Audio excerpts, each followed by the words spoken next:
This is the pre-council meeting of the city of Joliet, Monday, July 18th, 2022, with Mayor Bob Odenkirk presiding. We'll begin with roll call. Mayor Odenkirk. Here. Councilman Clement. Here. Councilwoman Gavin is absent. She notified me she would be unable to attend. Councilman Guerrero. Here. Councilman Hug. Here. Councilman Morris. Here. Councilman Mudrin. Here. Councilwoman Quillman. Here. Councilwoman Reardon. Here.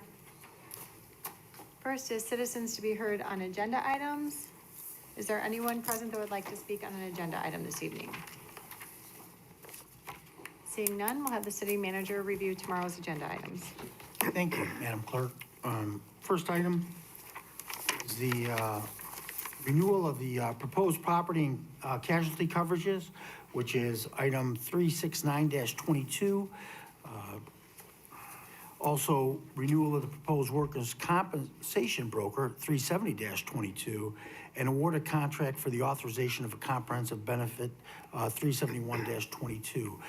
These are all going to Bassinger and Gallagher. These are the people that currently provide these services.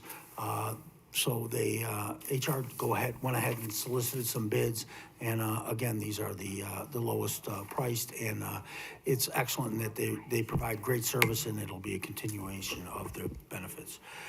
Next is item 372-22, award a contract for the 2022 sidewalk and curb replacement in the east area to Austin Tyler Construction in the amount of $347,350.05. Agenda item 373-22, award a contract for the 2022 Hickory Spring Cleaning Project to Greg Dobrek Excavating in the amount of $88,000. Next agenda item is 374-22, award a contract for the emergency removal and replacement of existing HVAC rooftop and air supply system for the Joliet Police Department. Next item is 375-22, a change order number 1 for the 2022 municipal parking lot, which are improvements to PT Farrow Construction in the amount of $12,334.03, and payment number 2 and final in the amount of $63,388.53. Agenda item 377-22, which is the 2022 deteriorated roadway resurfacing program, and if you notice, the following pages breaks down on where that money's coming from and on which particular projects it's estimated to be spent on. Next is ordinances under 379. Item 379-22 is an ordinance approving the reclassification of 16.47 acres located at 1750 West Patterson Road from I-TC Intermodal Terminal Industrial Park to ITB Intermodal Terminal Transportation Equipment zoning. It also contemplates the payment of the pilot tax for the truck parking. Item 380-22, ordinance amending Chapter 31 of the Code of Ordinances in regards to water and sewer rates. Next is resolution, which is item 382-22, and it's a resolution approving the CDGB funding for the 2022 annual action plan to the 2020-2024 consolidated plan. Jim? Yes, sir. If either tonight or tomorrow, would you break that down a little bit for the public to let them know what we're doing with it? Yeah, I'll have Christy McNichols come in here and we'll do a quick presentation if you want, when we get to that particular item or before we start, or during city managers, whatever. Probably when we get to this item, I'll have her come up and talk. That'd be fine, thank you. So she's prepared to do so. Okay.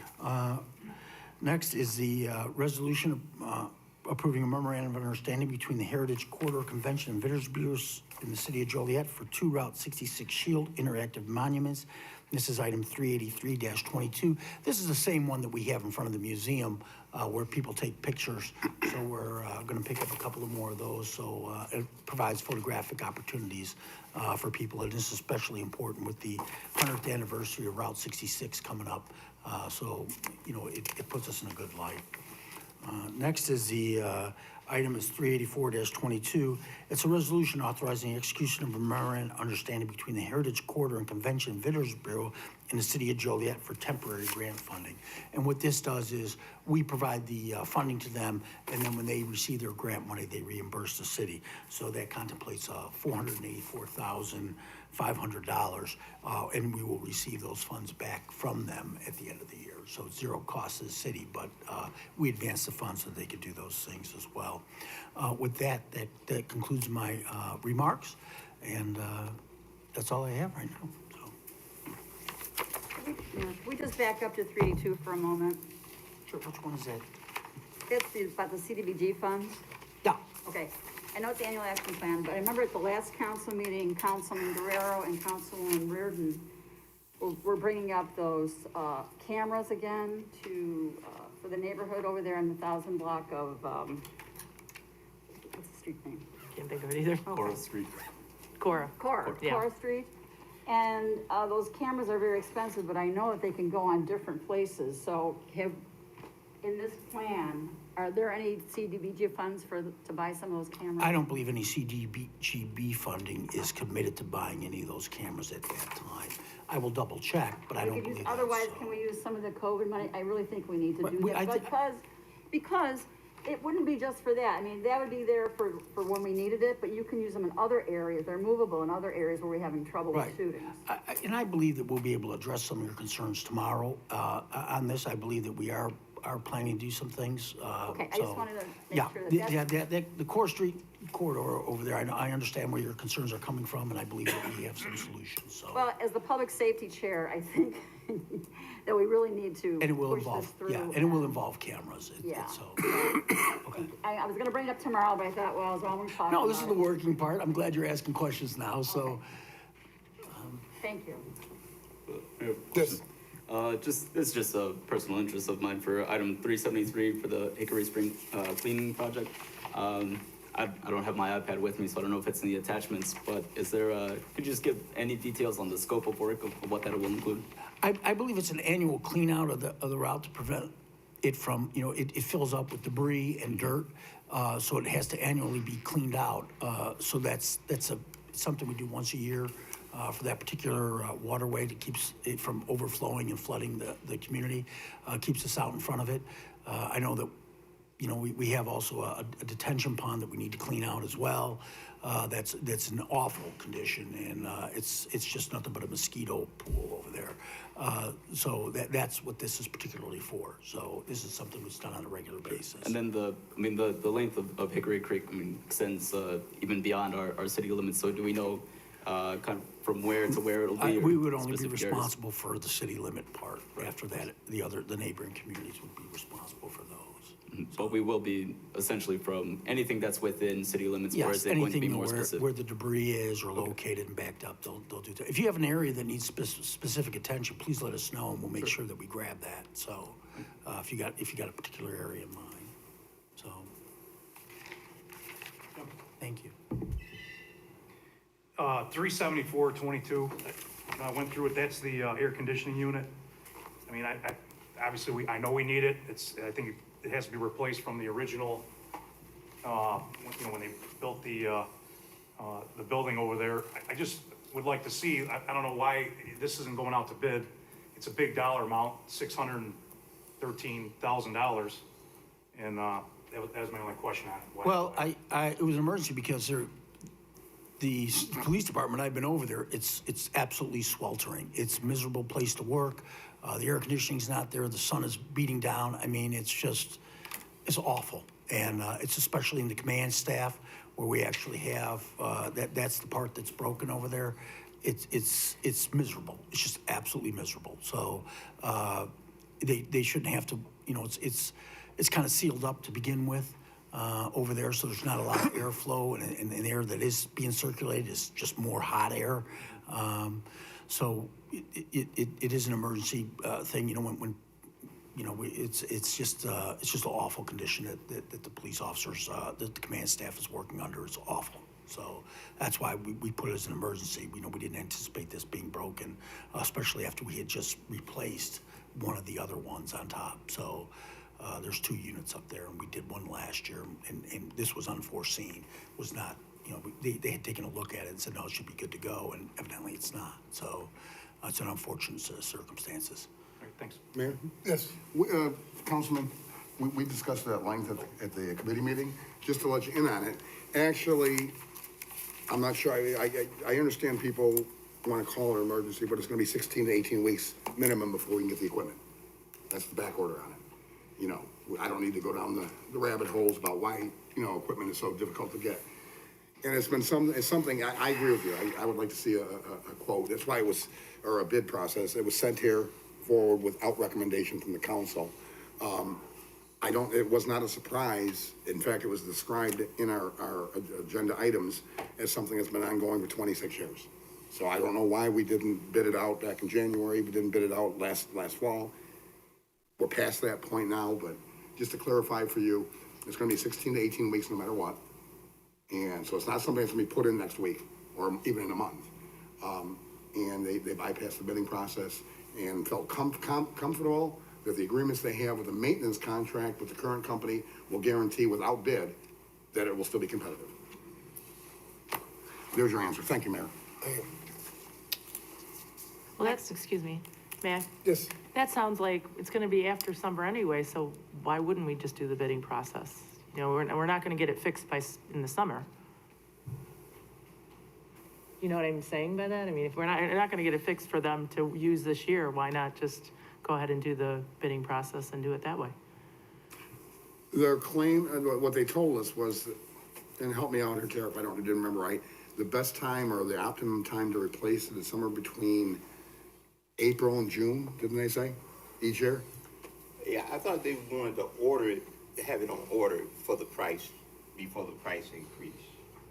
Well, they also said that they're trying to fit it in April, June delivery date, at least. So I'm not sure, and they did say that the bidding process would slow that down by 1 month. So I didn't do the math yet. Well, 16 weeks is 4 months, so we're gonna end up in, November. So you'd still be able to do it in April or Right. June of next year. If we put it out to bid, we'd have plenty of time, seems to me. If we're not gonna get it done this summer, why rush it? And that's what they told us, Terry, am I correct, that it would be 16 to 18 weeks to get the equipment in? I believe that was correct. So, yeah, so your mathematics, Councilman, are correct.